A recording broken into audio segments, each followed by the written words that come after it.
കൂട്ടുകാർക്കും നല്ലൊരു രാത്രി ആശംസിച്ചുകൊണ്ട് മാമ്പഴത്തിന്റെ പുതിയ വീഡിയോയിലേക്ക് സ്വാഗതം.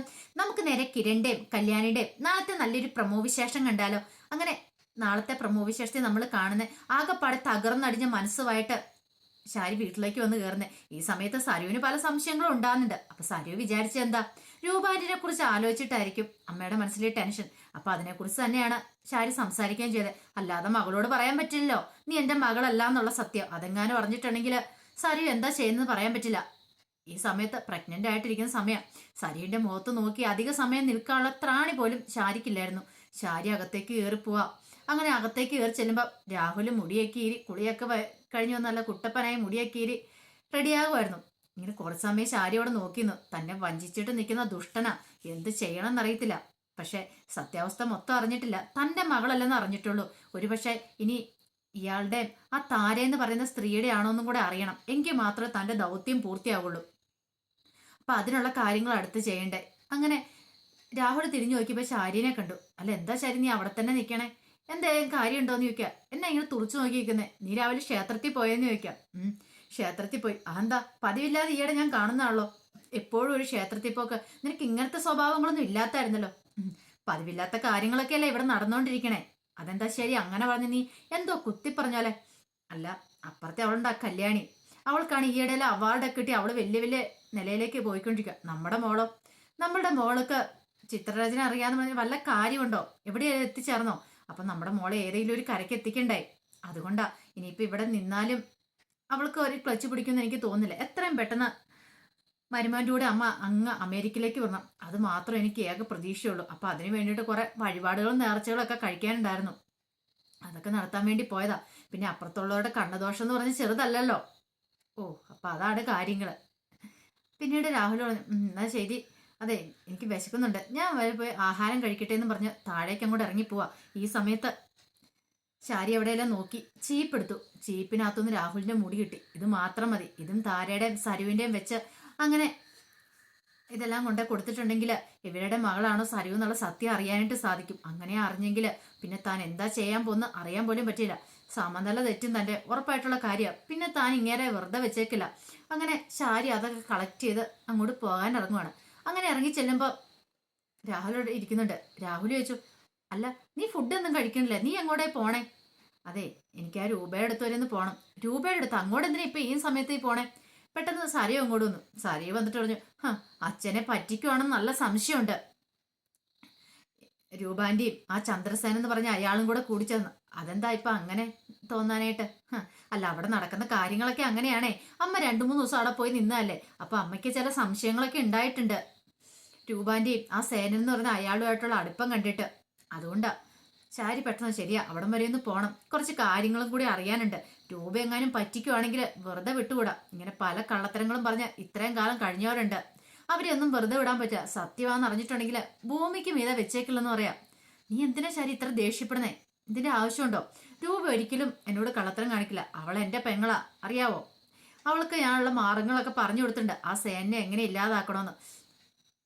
സ്നേഹം അഭിനയിച്ച് വശതാക്കേണ്ടി വേണം ഇല്ലാതാക്കാനായിട്ട്. ചാരുവൻ ശരിയാ, എങ്ങാനും കള്ളത്തരോ കാണിക്കുന്ന അറിഞ്ഞിട്ടുണ്ടെങ്കിൽ പിന്നെ ഏറ്റവും നല്ല മാർഗം അതാണ്, സ്നേഹം അഭിനയിക്കണം. സ്നേഹം അഭിനയിച്ച് ഇല്ലാതാക്കണം. അതാ ഏറ്റവും കൊടുക്കാൻ പറ്റുന്ന ഏറ്റവും നല്ല ശിക്ഷ എന്ന് പറയാം അവർക്ക്. പക്ഷെ ശാരി എന്തൊക്കെയും മനസ്സിൽ വെച്ച് പെരുമാറുന്നുള്ള കാര്യം രാഹുലിന് പെട്ടെന്ന് ബോധ്യമായില്ല. അപ്പൊ രൂപയുടെ കാര്യമാണല്ലോ പറഞ്ഞേ. നീയേ അതിനെക്കുറിച്ച് ഓർത്ത് വേവലാതിപ്പെടണ്ട. പിന്നെ അവിടെ പോയിട്ട് വല്ലാത്ത പ്രശ്നങ്ങളൊന്നും ഉണ്ടാക്കണ്ട. ഇപ്പോൾ എന്റെ പ്ലാനുകളും പദ്ധതികളും പൊളിച്ചെടുക്കണ്ട. ഞാൻ നിന്നെ കാണാൻ തുടങ്ങുന്നതിന് മുമ്പ് ഞാൻ അവളെ കണ്ടതാ. അതുകൊണ്ട് കൂടുതലൊന്നും അവിടെ ചെന്ന് പറയണ്ടെന്ന് പറയാം. ശരി ശരി എന്നാ ഞാൻ അങ്ങോട്ട് പോട്ടെ എന്ന് പറഞ്ഞിട്ട് ശാരി അങ്ങോട്ട് പോവാണ്. ഇനി ഈ റിസൾട്ട് കിട്ടിക്കഴിയുമ്പോൾ അറിയാം നീയാണോ അതോ അവനാണോ എന്നെ ചതിക്കുന്നതെന്നുള്ള കാര്യം. അങ്ങനെ അറിഞ്ഞിട്ട് രാഹുലെ നിന്നെ ഞാൻ വെറുതെ വിടത്തില്ല, ഈ ശാരിയ പറയണേന്ന് പറഞ്ഞ് ശാരി അങ്ങനെയൊക്കെ മനസ്സിൽ കരുതി അങ്ങോട്ട് പോവാണ്. പിന്നീട് നേരെ പോകുന്ന മുമ്പ് സരുവിന്റെ ശാരിയുടെയും കൂടെ DNA ടെസ്റ്റിൻ്റെ അയാളുടെ അടുത്തേക്ക് തന്നെയാണ്. പിന്നീട് ശാരിനെ കണ്ടപ്പോൾ അയാൾ ചെന്ത് പറ്റി ശാരി വീണ്ടും തിരിച്ചു വന്നാൽ എന്താന്ന് ചോദിക്കാം. അല്ലാതെ പിന്നെ സാറേ മുമ്പത്തെ റിസൾട്ട് അവരുടെ മോളല്ലെന്ന് തെളിഞ്ഞല്ലോ. പക്ഷെ ഇപ്പൊ അവർക്കൊരാഗ്രഹം ഇനിയിപ്പൊ ആരുടെ മോളാന്ന് അറിയണമല്ലോ. അവർക്ക് ചില സംശയങ്ങളൊക്കെ ഉണ്ട്. അപ്പൊ അവരുടെ ഭർത്താവിന്റെ ആ സ്ത്രീയുടെയും കൂടെ വെച്ചിട്ട് ഒന്നുകൂടെ ടെസ്റ്റ് ചെയ്യാൻ പറഞ്ഞ് എന്റെ തന്നു വിട്ടേക്കുന്ന. അല്ല ഇതിന്റെയൊക്കെ ആവശ്യം ഉണ്ടോ ശാരി? വേണം സാറേ, കാരണം അവരുടെ മനസ്സിലൊരു ശാന്തി കിട്ടണ്ടേ. അങ്ങനെ എങ്ങാനും ആണെങ്കിൽ ഇത്രയും കാലം അവർ ജീവനോ തുല്യം സ്നേഹിച്ചിരുന്ന അവരുടെ ഭർത്താവ് അവരെ ചതിക്കുകയല്ലേ ചെയ്തേ, അത് അവരറിയണ്ടേന്ന് ചോദിക്കുക. എന്നാൽ ശരി, ഒരു കുടുംബം തകരുന്ന കാര്യമാണ്, അതൊന്നും കുഴപ്പമില്ല, എൻ്റെ ഉറ്റ ഫ്രണ്ടാ, എനിക്ക് അവളോട് ചതി കാണിക്കാൻ പറ്റില്ല സാറേ, അതുകൊണ്ടാ സാർ ഒരു കാര്യം ചെയ്യണം, ഇതും കൂടി ഒന്ന് ടെസ്റ്റ് ചെയ്തിട്ട് അതിൻ്റെ റിസൾട്ടും കൂടെ എന്നോടൊന്ന് പറയണം. ഒരു പക്ഷേങ്കിൽ അയാളുടെ അവളുടെയും കൂടെ മോളാണോ ഈ പറയുന്ന പെൺകുട്ടിയെന്ന് അറിയണം, എങ്കിൽ മാത്രം ഇനി അവൾക്കൊരു സമാധാനം അവളെന്ന് പറയാം എൻ്റെ കൂട്ടുകാരിക്ക്. ശരി ശരി, എന്നാൽ ശരി, നാളെ വന്നേക്കാൻ പറയണം. അങ്ങനെ ശാരി അവിടെ നിന്ന് ഇറങ്ങി തിരിക്കുവാണ്. ശാരിക്കാണെങ്കിൽ ഒരു പ്രാർത്ഥന മാത്രമേ ഉണ്ടായിരുന്നുള്ളൂ, എൻ്റെ ഭഗവാനെ, രാഹുലിൻ്റെ മോളാണെങ്കിൽ താൻ എന്ത് ചെയ്യും, രാഹുലിൻ്റെ അവളുടെയും കൂടെ ആണെങ്കിൽ ഇത്രയും കാലം തന്നെ ചതിക്കുകയല്ലേ ചെയ്തേ, അതിനെക്കുറിച്ച് ചിന്തിക്കാൻ പോലും പറ്റില്ല എന്നോർത്ത് തകർന്ന മനസ്സോടുകൂടിയാണ് വീട്ടിലേക്ക് വരുന്നത്. അങ്ങനെ രാത്രി ആയി കഴിഞ്ഞപ്പോൾ കിരണും കല്യാണിയും കൂടെ കിടക്കുവാണ്. അപ്പൊ കിടക്കുന്ന സമയത്ത് കല്യാണിക്കാണ് കിടന്നിട്ട് ഉറക്കം വരുന്നില്ല. അപ്പൊ കല്യാണി എഴുന്നേറ്റിരുന്ന് ഓരോന്നിങ്ങനെ ചിന്തിച്ചുകൊണ്ടിരിക്കും. കിരൺ എഴുന്നേറ്റ് ചോദിച്ചു, എന്ത് പറ്റി കല്യാണി, നിനക്കെന്താ ഉറക്കം വരില്ലേന്ന് ചോദിക്കുക. എന്താന്ന് അറിയത്തില്ല കിരണേട്ടാ, എനിക്കൊരു സമാധാനം കിട്ടുന്നില്ല, എന്താ കാര്യം? അല്ല, ആ ശാരി എന്ന് പറയുന്ന അവര് വെറുതെ ഇരിക്കത്തില്ലെന്ന് അറിയാം. ഓ, അവരെ കുറിച്ചാണോ പറഞ്ഞത്? എൻ്റെ ആന്റീനെ കുറിച്ച്. അവരെന്തെങ്കിലും കാണിക്കട്ടെ, നീ അതിനെക്കുറിച്ച് ഓർത്താണ് ടെൻഷൻ അടിക്കുന്നത്. അല്ല, സരു തൻ്റെ മോളാണോന്ന് തെളിയിക്കാണ്ട് അവർ ശ്രമിക്കും. അങ്ങനെ തെളിയിച്ച് കഴിയുമ്പോൾ മോളല്ലെന്ന് അറിഞ്ഞിട്ടുണ്ടെങ്കിൽ അവർ വെറുതെ ഇരിക്കില്ല എന്ന് പറയാം. അങ്ങനെ അറിഞ്ഞു കഴിഞ്ഞിട്ടുണ്ടെങ്കിൽ ഇത് അവരുടെ രണ്ടാം ജന്മമായിരിക്കും. അവർക്ക് നല്ല തിരിച്ചടിയെ കിട്ടാൻ പോകുന്നത്. ഇത്രയും കാലം ചെയ്തു കൂട്ടിയ ദുഷ്ടത്തരത്തിനൊക്കെ 8ന്റെ പണിയല്ലേ കിട്ടാൻ പോകുന്നത്. അതൊക്കെ ശരി തന്നെ. പക്ഷെ ഇത്രയും കാലം സ്വന്തമെന്ന് കരുതിയിട്ട് നെഞ്ചോട് ചേർത്ത് പിടിച്ച് ഈ ദുഷ്ടത്തരമൊക്കെ ചെയ്തിട്ട് ഒരു നിമിഷം കൊണ്ട് അല്ലാന്ന് അറിഞ്ഞു കഴിയുമ്പം അവരുടെ മാനസികാവസ്ഥയെ ഒരമ്മയായതുകൊണ്ട് എനിക്കത് മനസ്സിലാക്കാൻ പറ്റും.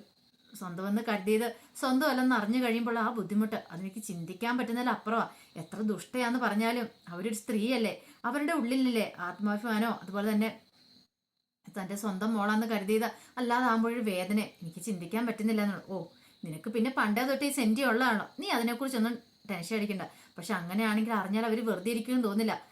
കിരണായിട്ടോട് തന്നെ ബെറ്റ് വെച്ചിട്ടല്ലേ പോയത്. പക്ഷേങ്കിൽ ഇനി അവരെന്താ, ഇനി അവർ മാറ്റിയെങ്ങാനും പറയുമോ എന്ന് ചോദിക്കണം. മാറ്റി പറഞ്ഞിട്ടുണ്ടെങ്കിൽ നമുക്ക് എന്ത് ചെയ്യാം, താരാൻ്റെ അങ്ങോട്ട് പറഞ്ഞുവിടാം. പിന്നെ എന്താ സംഭവിക്കാൻ പോകുന്ന അറിയാലോ. അതൊക്കെ എനിക്ക് അറിയാൻ കിരണേട്ടാ, എനിക്ക് നല്ല ടെൻഷനുണ്ട്. നീ അതൊന്നും ഓർത്ത് ടെൻഷൻ അടിക്കണ്ട. ഇപ്പൊ ഒന്നും സംഭവിക്കാൻ പോകുന്നില്ല. അവര് സത്യങ്ങളൊക്കെ അറിഞ്ഞിട്ടുണ്ടെങ്കിൽ അവർ തന്നെ എൻ്റെ അങ്കിൾ എന്ന് പറയുന്ന അയാളെ ഉണ്ടല്ലോ, ആ ദുഷ്ടനെ, അയാളെ ഇല്ലാതാക്കാൻ ശ്രമിക്കുകയുള്ളൂ. അത് അധികം വൈകാന്ന് നമുക്ക് അറിയാൻ കഴിയും. ഒരു പക്ഷേ രാഹുൽ എന്ന് പറയുന്ന എൻ്റെ അങ്കിളിന് ഭ്രാന്തില്ലായിരിക്കാം. പക്ഷെ ഇനി ശരിക്കും ഭ്രാന്ത് പിടിക്കാൻ പോകുന്ന ആർക്കാന്നറിയാവോ? ശാരി എന്ന് പറയുന്നത് എൻ്റെ ആന്റിക്കായിരിക്കും. സമതല തെറ്റി അവരെന്തൊക്കെ കാണിച്ചു കൂട്ടുമെന്ന് അറിയത്തില്ല. അതോടൊപ്പം തന്നെ സരുവിന്റെ അഹങ്കാരം ചില്ലറിയൊന്നുമില്ല. അവള് ചെയ്തു കൂട്ടി എന്തൊക്കെയാ. പാവം താരാന്റി സ്വന്തം മോളെ കാണിട്ട് എത്ര വട്ടമാ അവിടെ കയറി ചെന്നിരിക്കുന്നത്. പക്ഷെ ഒരു വട്ടമെങ്കിലും അവൾ ആ മുഖത്തേക്ക് ഒന്ന് നോക്കുവോ, എന്തേലും സംസാരിക്കുകയോ മര്യാദയ്ക്ക് സംസാരിക്കുകയോ ചെയ്തിട്ടില്ല. അല്ലേ കിരണേട്ടാന്ന് ചോദിക്കാണ്. ശരിയാ നീ പറയണേ, എല്ലാ തവണയും ചെന്ന് കഴിയുമ്പോഴത്തേനും കഴുത്തിന് പിടിച്ച് വെളിയിലാക്കുകയല്ലേ ചെയ്യുന്നത്. അവസാനം സരി ഈ സത്യങ്ങളൊക്കെ അറിഞ്ഞിട്ടുണ്ടെങ്കിൽ അവളുടെ മാനസികാവസ്ഥ എന്തായിരിക്കും? അവൾ ചെയ്തു കൂട്ടിയ പാവമൊക്കെ സ്വന്തം അമ്മേനെയാണ് കഴുത്തിന് വിളിച്ച് തള്ളിയെന്നൊക്കെ അറിഞ്ഞിട്ടുണ്ടെങ്കിൽ അവൾക്കായിരിക്കും ആദ്യം സമ്മതം പറ്റുന്നത്. പിന്നെ മനോഹരനെ കുറിച്ചും കൂടെ അറിഞ്ഞിട്ടുണ്ടെങ്കിൽ തീർന്നു.